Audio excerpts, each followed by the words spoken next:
Greetings. Everybody wants to be smart. Everybody wants to know how to solve their and everyone else's problems quickly and easily. Everybody wants to have people look up at them and say to themselves, "Now that's a genius." But despite the fact that in today's society, where more knowledge is more readily available than ever before in Earth's history, it seems as though truly smart people are increasingly rare. One of the reasons for that is that most people give up on their being smart dreams when their brain inevitably knocks on their door and says, "Hey, it's time to get smart." But getting smart is nowhere near as complicated or expensive as most people understand it to be. Becoming smart is simple. It doesn't take a degree, hundreds of thousands of dollars of debt, or a naturally prodigious mind. What it does take, though, is a willingness to follow through, patience, and most of all, time. Because time is what turns intelligence into wisdom, facts into insight, just knowing things into being able to connect those things. There's a reason that almost every video game ever made has differentiated wisdom and intelligence as two separate stats. They're both equally important to a person being truly smart. You can't connect facts together if you don't know any, and if you can't connect facts, they're a lot less useful. Generally though, I would say it's a bit more difficult to be wise than to be intelligent, but again, both are necessary to be truly smart. And any of the many videos out there that claim to have found the fast track to genuine wisdom is more than likely just wrong. If all you want to be able to do is have the intelligence to rattle off facts about things that already exist, this video will technically help with that, but it will likely seem like it's more effort than it's worth. So how exactly does one get smart? The first and simplest thing you can do to start becoming smarter is read more. That's literally it. You don't have to look any further into it than that.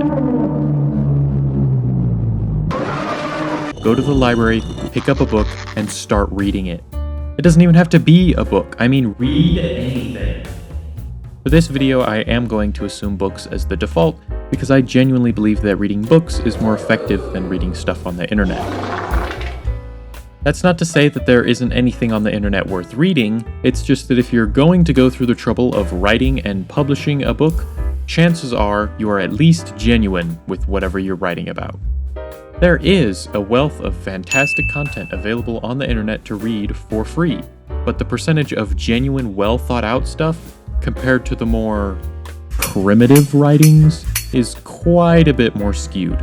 Any Joe Schmo can write a thing and put it on the internet, so I would recommend books as a more consistent and generally higher quality source of reading material if your aim is to be smarter than the Joe Schmoes.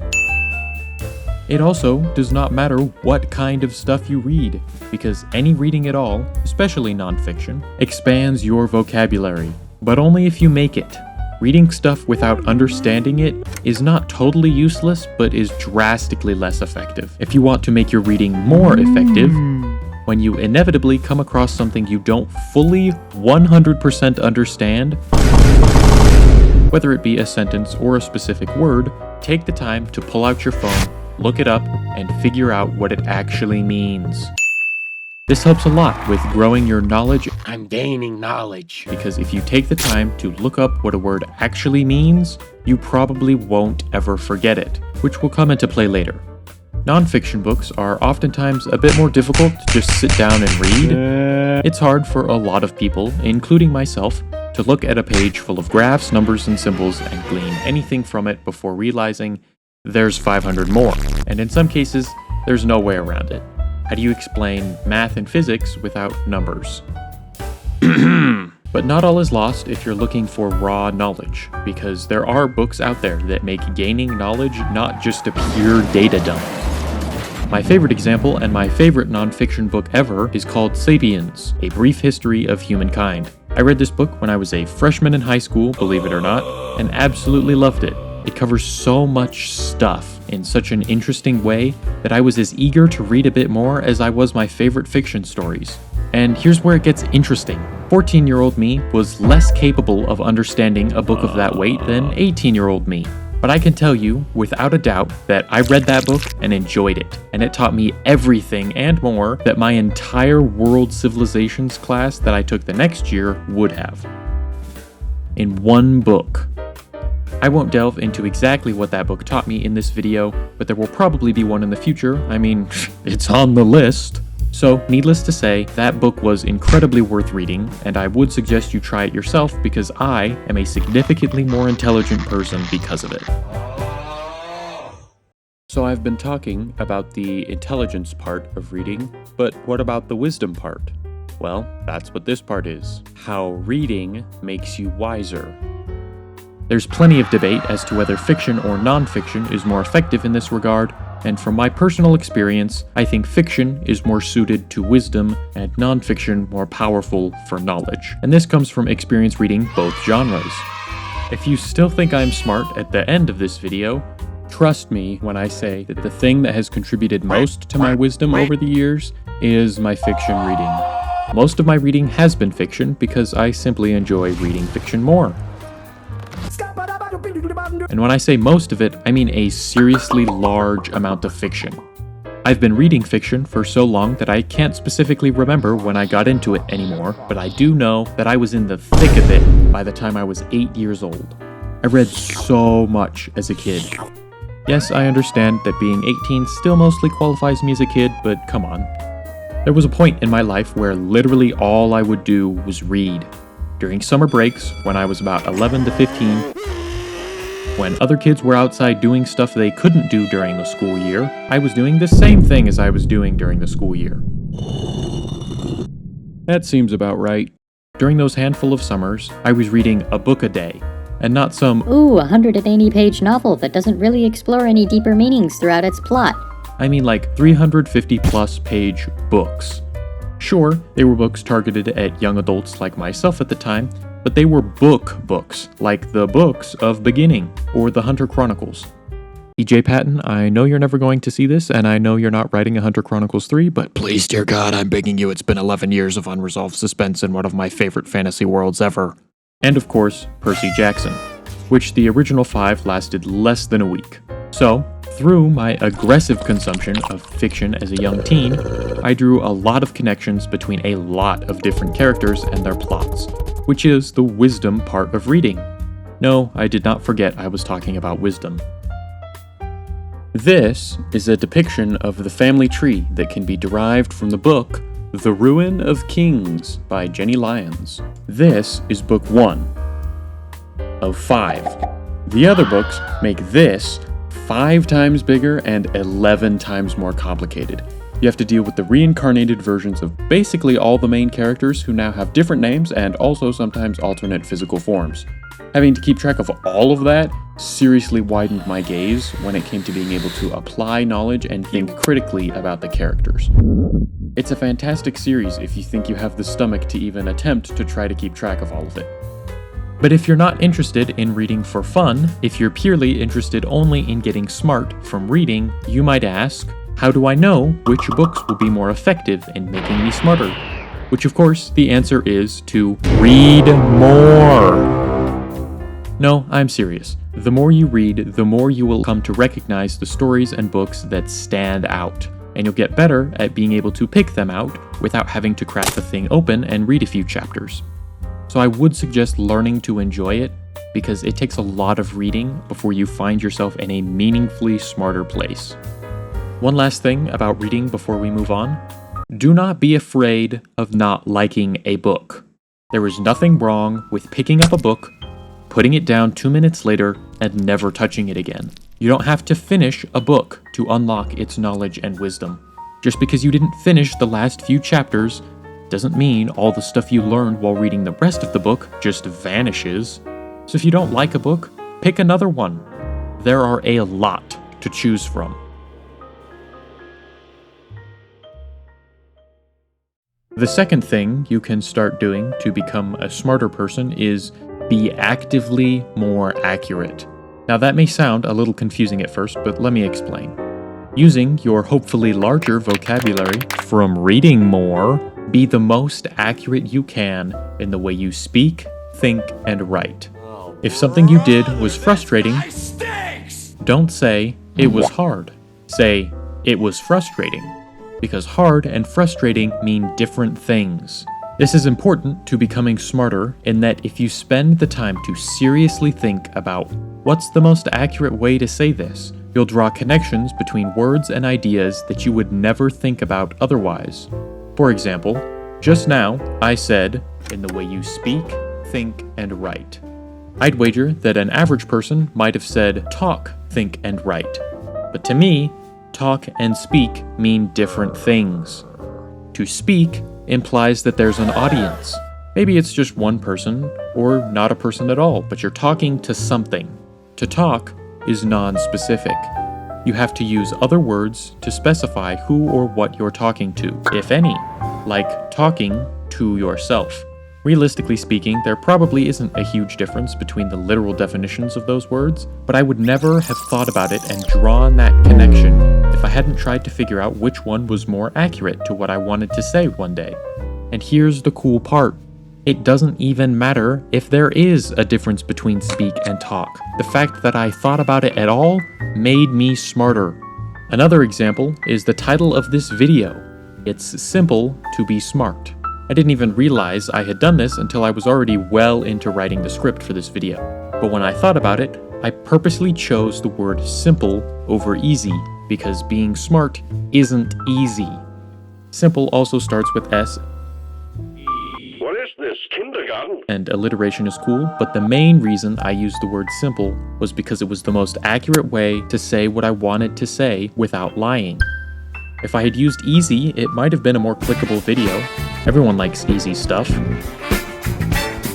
In fact, there's a fairly new channel called Easy, actually, that's exactly that. I love the channel, I love his style of video, but I do have an internal war with myself every time I see the word easy.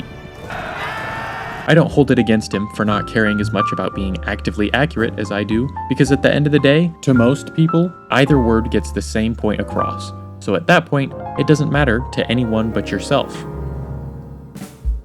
So for this video, my video, I knew that I would be consciously lying if I said that becoming smart was easy. Easy stuff doesn't take effort. Simple stuff just means it's plain or basic, not complicated. Splitting logs by hand is really simple, but it does take a meaningful amount of effort. Clicking the subscribe button is both incredibly easy and simple. It's right there, just click the button. Now, I've been talking into a microphone about speaking more accurately, but you should also apply being actively accurate to your thoughts as well as your writing, basically with any form of communication. Because if you only try to be smart when you're writing, you'll only be smart when you're writing. I think being more accurate in your thoughts is the best way to start because both speech and writing come after you think of what you're going to say or write respectively. So, if you think accurately first, it's a lot easier to speak and write accurately because you just express whatever thought you just had. But it can be difficult to be accurate if you don't know any words that might be more accurate than the ones you're about to use. And in that case, I would refer you to the first portion of this video. That's why I put the reading section before this one. Reading and learning the actual definitions of words will allow you to use those words to be more accurate, which will already just make you sound smarter, but it's a careful line to tread because of yet another key difference between two words.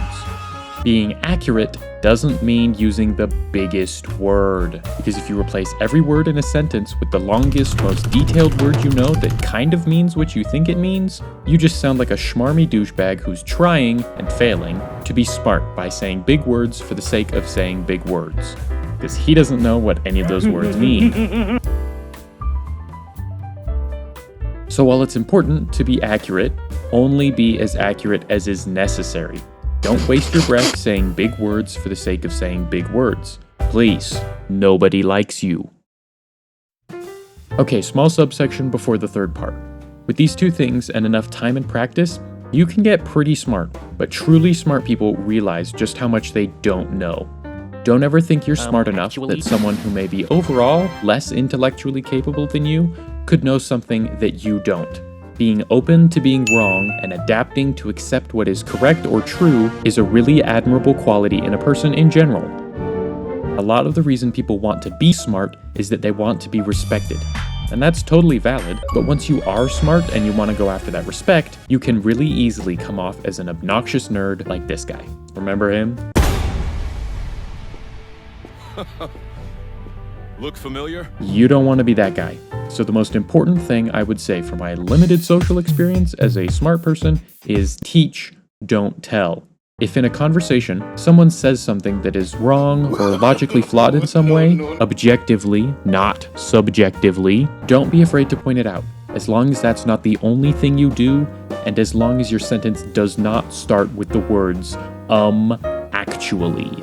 So, word to the wise, being smart does not make you better than people not as smart as you. It gives you an obligation to teach them. The last thing I wanted to talk about when it comes to being smart is learning to play an instrument of some kind. I've played the piano for a little more than a decade at this point, and I'm not exactly telling the truth anymore when I say I'm not that good. I could make a whole video about music and my experience listening, playing, and writing it, so I'll try and simplify the important bits here. Playing music is functionally very similar to reading. There's a reason it's called reading music. It involves learning facts and connecting them to create a pleasant-sounding melody and harmony in real time. I put this one at the end for a couple of reasons. First, I think that most people could achieve their being smart dreams with just the first two, and didn't want to put any unnecessary filler stuff at the beginning of the video. And second, it's a meaningful dedication to be serious about learning an instrument, and a lot of people don't have the time, interest, or money to do that, which is totally fine. That said, I have no way to gauge how much being around and involved in music my whole life has affected me when it comes to being smart, but I would attribute a significant amount of it to playing the piano. There are a multitude of studies people have done that show how much more active the brain is when it's listening to or playing music. That's undeniable at this point. It's hard to explain in words how I think about music, chord progressions, and harmony making me smarter, but I almost feel like when I play an intellectually interesting chord or series of chords, I feel the neurons firing. It just feels smart. It just scratches that itch in a way that doesn't really make any logical sense. I don't really know how else to explain it. Okay, from here on out, it might get a little opinionated, but I would suggest learning to play the piano if you're willing to put in the work and be serious about it over any other instrument, because of the simple fact that for most other instruments, you only have to worry about playing one note at a time. That's why orchestras exist, because one person playing their one instrument for their one part would sound, if not bad, then certainly uninteresting. For the piano, I would say you can have to worry about up to 12 notes at the same time, if you're good. That's up to 12 notes at a time, anywhere between 1 and 4 times per second, depending on the tempo of the song. That to me seems like a lot more stimulation than any other instrument requires to play. So if you're after the most mentally stimulating instrument, try the piano. But pianos are expensive, Mr. Whelmster. You're absolutely right, random citizen. If the only thing stopping you from learning to play the piano is access to said instrument, that's a good thing. That's the, dare I say, easiest problem to solve. Move this man! There are cheap keyboards you can buy or even rent if you're not sure. There are public pianos around. You can just go to a piano store and play their pianos. Not exactly sure about doing that consistently for a long period of time, but for a one-off thing, you totally can. So if that's your problem, there's a whole bunch of solutions out there. But I'm starting to get a bit off track, which means I should probably end the video before the video becomes about piano and not becoming smart. At the end of the day, I think being smart is pretty cool, which might seem egotistical for me to talk about myself like that, but I do believe that I am at least of an above average smartness, and the fact that I'm making a video about this should attest to that somewhat. I truly do believe that the world is in critical need of more smart people, so I would suggest, no, I would implore you to at least try one of these things for a little bit. I can't promise it will change your life to a complete 180, I can't promise anything. I'm only human. For now. But I seriously do believe that you will feel more fulfilled in your life if you are able to come up with solutions to your own complicated problems by yourself, and to know that you are smart, which is something nobody can take from you.